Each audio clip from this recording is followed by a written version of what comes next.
cater good have funs. In real life, he's giving them the cold stare down across the computer screens. So yeah, this is Luna, luck, man. He is swapping over to the Lucian. We just saw him make the swap to Diamond Head. It was lights out right out of the gate. Didn't need like any warm-up time whatsoever. And now he's doing essentially the same thing now against Sandstorm. But Sandstorm, he's not going to get gimped off the edge like we saw Meg D get gimped by that first game with Diamond Head. Now, so far, for the most part, it looks like a lot of the advantage is being made by Sandstorm here as he's getting these dodge reads off of Luna. Let's see what he's got for us with the Blaster's gameplay to deal with the range that Sandstorm has. A lot of whiffs so far. Goes for the double D-light into the side air, and Sandstorm making quick work of that first stock. That was 33 seconds into the game. Luna even pausing as he spawns back in. That high movement speed, it seemed like he used all that movement speed to get over the blast zone as quickly as possible. He hasn't even really done anything in Sandstorm yet, and he's already been lapped on the second stock. And what's scary about this is it's not like the Terrace where 1 or 2 good explosive plays can get the opponent to the red.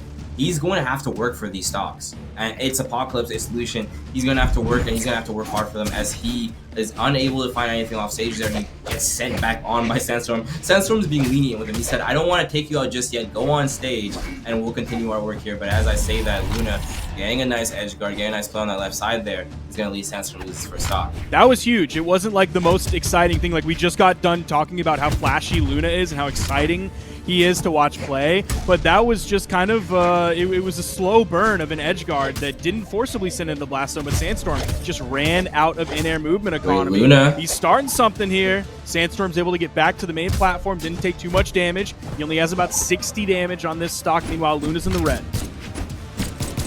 Sandstorm slightly overspacing that sideline. You can see Luna punishing accordingly with the blasters down light. And now Sandstorm, I was about to say, he just wants to end this stock. You're not going to see a lot of live attacks come out at this point. It's going to be the signatures, and it's going to be the side signature that takes the stock away from him. But Luna did a good job of bringing himself back in the game, all things considered, right? Because we saw where he was at, and we compare it to where he's at now. I'd rather be here than there, and he's already sending Sandstorm into the red with that recovery. Now he's just looking for the knockout. He's finding his way in. He's going to have to really be careful on the neutral signature especially. He does hit that one, but you see how long you're in that animation. And if it doesn't hit and Sandstorm is anywhere near you, you know he's going to punish you.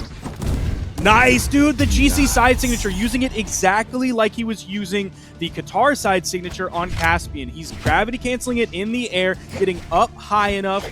It's not going to be quite the same to get away from the bow D light as it is like this, the spear neutral light that Sandstorm just threw out. He was able to spot dodge it and reach out with the side signature, turning around, sending into the blast zone. Luna's in a great spot here. He's still a little bit behind, and as I say that, he just took so much damage so quickly. Sandstorm ends it with a beautiful neutral signature, reminiscent of the way he used neutral signatures on Mordex in the past, and he gets the stock.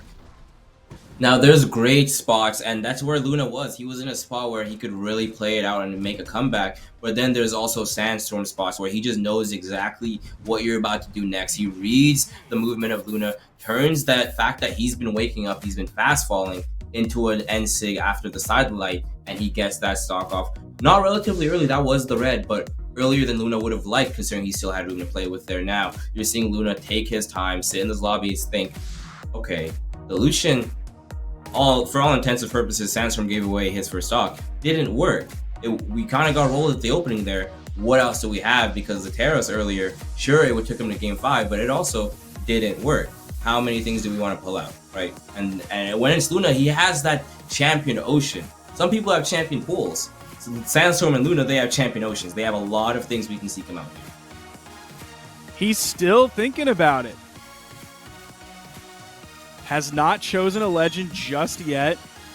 I would be afraid to take the Caspian into Sandstorm because I feel like he's just going to zone you out. But it's exactly what you just said. Is like, okay, well, what are the other options? Do you go for the Taros? Clearly not, because that 100% didn't work earlier. We already did that song and dance, and it wasn't great. So I don't actually like. Do you have any idea what you would do here, Remy? Okay, he's doing Diamond Head. Oh, Remy's gone. Okay. All right. Well, the answer that I'm sure Remy would have said is I would 100% go Diamond Head here. because that's no, I'm playing exactly Koji what here. happened. Oh, you're playing Koji I'm straight here? playing Koji Okay. here, that's obvious. Also, earthquake hit my camera, so now I panned up. My fault. Nah, it's just showing to the sky because that's where you are. You're just above all the But I rest just of realized us. like the picture of me is like above my jersey, so it's like I'm wearing my jersey backwards. Anyway, we're going into game 2 here. He is on the diamond head now, like you were mentioning.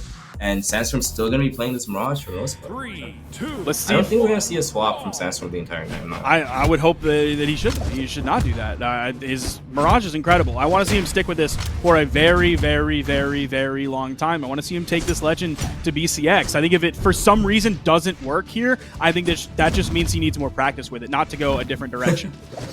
No, I 100% agree because we've seen his potential and we know he has the potential for victory on the Mirage at the point where it's like, okay, why if I can win with this and they haven't made any patches on it, why would I switch off, right? Luna's been doing a better job finding his way in. Of course, this is very early still in the game. Does get the burn dodge there. He just goes straight in with the raw ground pound. Didn't try and get behind Sandstorm to go for the GCD light into the ground pound. He's going even with Sandstorm so far here early on in game 1. Yeah, this is a game looking much more even than the first one. Sandstorm's gonna get a good forward facing down like there, and now look for the edge guard. Luna with an aggressive recovery is gonna be left with no options to get caught out by Sandstorm's recovery on stage. And now Sandstorm, it's so scary being in this position because even though you have him in knockout percent, if he gets one good dodge read on you, it could just make your stock completely disappear. Luna opting to just go for a raw recovery, doesn't want to have Sandstorm have that chance for that. And you can see Sandstorm slowly trying to run away with it. He's just going for these sidelights and he's like, one of these reads have to work, but none of them do. And Luna able to avoid all the options of Sandstorm and finally gets that stock out of him without taking too much damage himself. He's going to stick with the guitars or really move over to the guitars. You saw him charging up that throw of the gauntlets. Wants the damage build to be on these guitars here. Sandstorm pretty quick to come back over the wall. He's not spending a lot of time over on that edge before getting back to the main platform. Luna's finding his way in here. This time he goes for the D-Light into the ground pound and the down air, adding insult to injury, making sure that stock got ended right there. He is so clean with these edge guard scenarios. You see the down light ground pound. We've seen it. Like that's like the 6th one today. 4th one against Sandstorm. He gets it every single time he knows he can, and it looks so clean. But what is like so nice about it after is that down air. Another thing I wanted to point out is that Sandstorm, it's one of these rare situations against Luna where we've seen Sandstorm miss a dodge punish twice now. Like he's gotten Luna in a position where, yeah, he wastes his dodge in the air and you have Scythe, and it's like what happens when you waste your dodge in the air versus Scythe? You get staircase all the way to the top of the map, and Luna's just micro spacing him so well to the point where he's like, yeah, I'm gonna miss my dodge. You're gonna slightly whiff trying to punish me. Not there though. That's what I'm talking right about. Right there. You saw that dodge come out. Sandstorm saw the dodge come out. He just saw the dodge come out again, and he was ready to continue that pressure. Is that gonna knock out? Oh, just too far all the way on the right side of the map. But at this point, the next signature or the gauntlet recovery will be knocking out the top. Luna takes game 2. And now you can think he's feeling a little comfortable there, especially considering he took that game 2 with Sandstorm, for the most part, getting that stock off just by that Scythe ladder.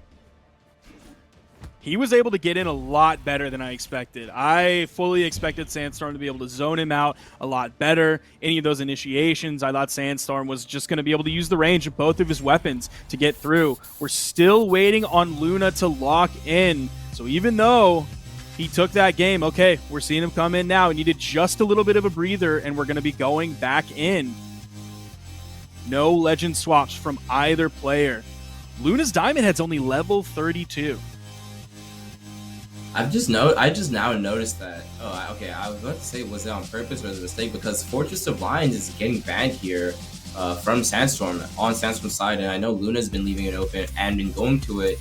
And I think we saw the play on it earlier when Luna was on the terrace, but now Sandstorm's opting to maybe give the options of the double platform map to Western Air Temple a chance to run first money paired with the Demon Island, but it is going to be the Apocalypse. The thing with Luna is he likes to keep us consistent. He doesn't like to fix what's not broken. He likes to improve on what's there, always working on himself more. So it's going to be the Apocalypse, the one he just won on, and he's just going to rely on more skill and more gameplay. Take this game 3. 3, 2, one, brawl.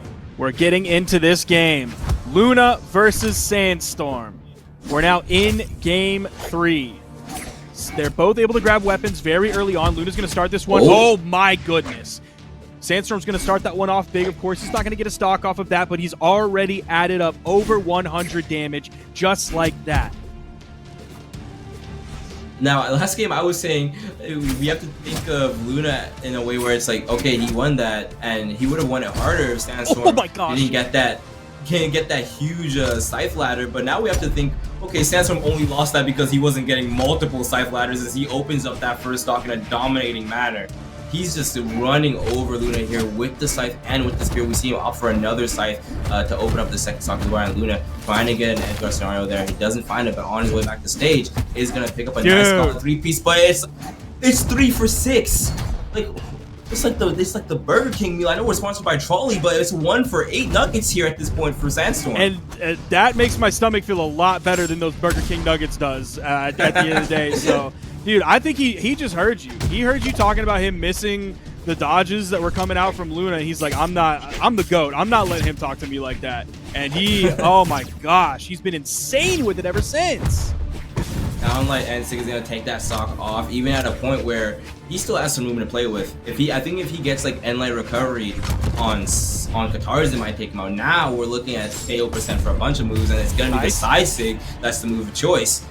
But Luna, man, you have a lot of work to do, and at this point, you can't afford these GCs you've been going for. I know he does them because he likes to create that space, but at this point, Sandstorm is punishing it every single time, and it's costing him so much. And it's scythe after scythe. That's why Sandstorm says scythe forever. That's why that is his catchphrase, like a Pokemon. Hashtag because scythe forever. He's just so nasty with it. His spear's good, don't get me wrong, but he's just so... That, he looked like it was about to be over, and then the weapon toss, and he's turning this around, and that was a 2-stock, and we're going to be moving into game 4 just like that. Such a risky option that you can actually only imagine Sandstorm going for. You weapon throws up, picks it up, and he goes for the diagonal recovery. Now a lot of weapons, it's like, okay, if I pick my sword up there at recovery, I'm going straight up. If I pick my spear up there, I'm going straight up. But with the scythe, you're forced in that diagonal trajectory. He recoveries away from the stage, and if Luna just wasn't in that was gonna be Sandstorm's stock. But he has the insight, he has the knowledge, and he's able to take that positioning and turn it into a full stock for himself. Luna, once again, not locking in. What is he going to lock?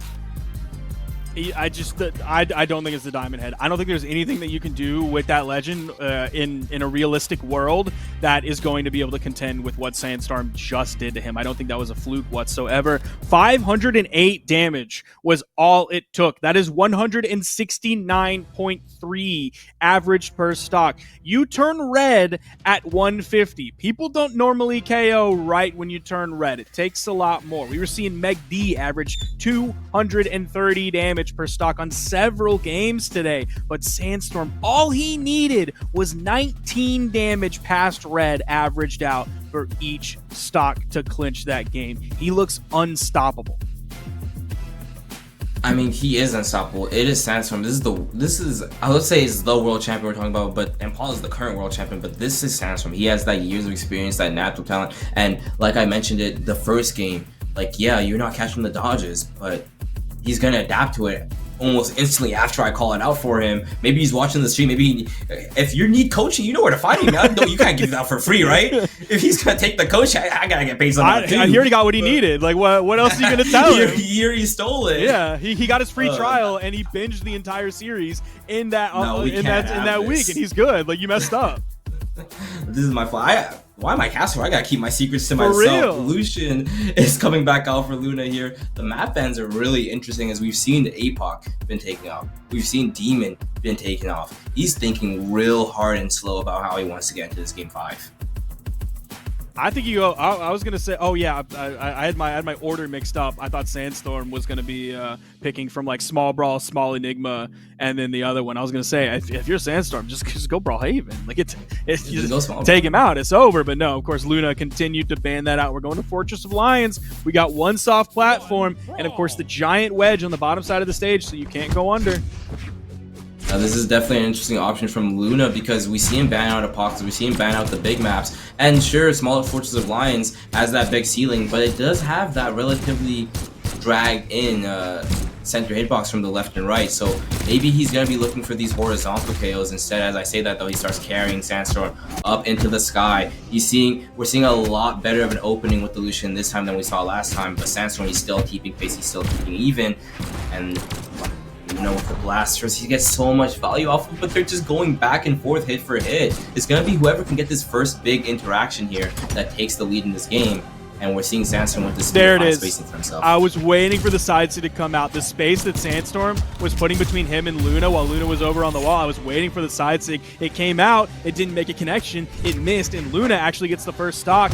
Is he going to? Okay, it looked like he was still playing it close to the chest with where those blasters were, so I didn't know if he was going to try and throw his guitars away to grab the blasters again. Just like that, evened up in a heartbeat. We're just a minute 05 into this game. Sandstorm with weapon advantage.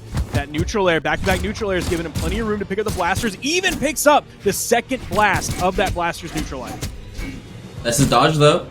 Sandstorm not finding anything more than 2 taps with it, but those 2 taps is relevant damage for how even we've been seeing this game go. And I just want to point it out. We saw Luna take that first stock, yes, but he was so damaged that he came back, and all it took was Sandstorm hitting him with a nice scythe sidelight like we're seeing him do here. Ooh. Take the stock, scythe sidelight, and then the third one goes into the end sync. The stock is absolutely ripped away from Luna just off those interactions alone, and now he has to match the damage and find a knockout for himself. It looking like Sandstorm wants to close it off here. And that's a perfect example of what you were just talking about earlier with the blast zones, is if you picked up that neutral signature from the middle of the stage, you're sending to the farthest area away that you possibly can to get a KO. It's that 45-degree angle. Those are tough to find KOs from. But because he picked it up out over on the edge, he ended up sending into the left blast zone. And it was so early, Remy. That was an orange KO, gave him a gigantic lead. He now has Luna in the red. He's already up 2-1. He has the W next to his name. He only has to win one more game before the bracket reset, and Sandstorm takes the tournament. At this point, you're just wondering what Sandstorm is... Oh, well, not what Sandstorm, what Luna is thinking, what he can do. There's the double-sider. Those close walls are going to give him that knockout where other maps wouldn't. That's the benefit of the map. But now, you need the benefits of your characters. You need these guitars to do extreme amounts of work here because you're a downlight Sair away from the game going over to Sandstorm. The tournament going over to Sandstorm. What will Luna do? The jump Sair is not it. The side light gets the read off, and it is not anything more than a downlight because the dare he goes for is instantly punished, the prize pool is instantly picked up, and grand finals is instantly ended by Sandstorm. Sandstorm is your League Trolli Brawlhalla Bash champion. He takes it with the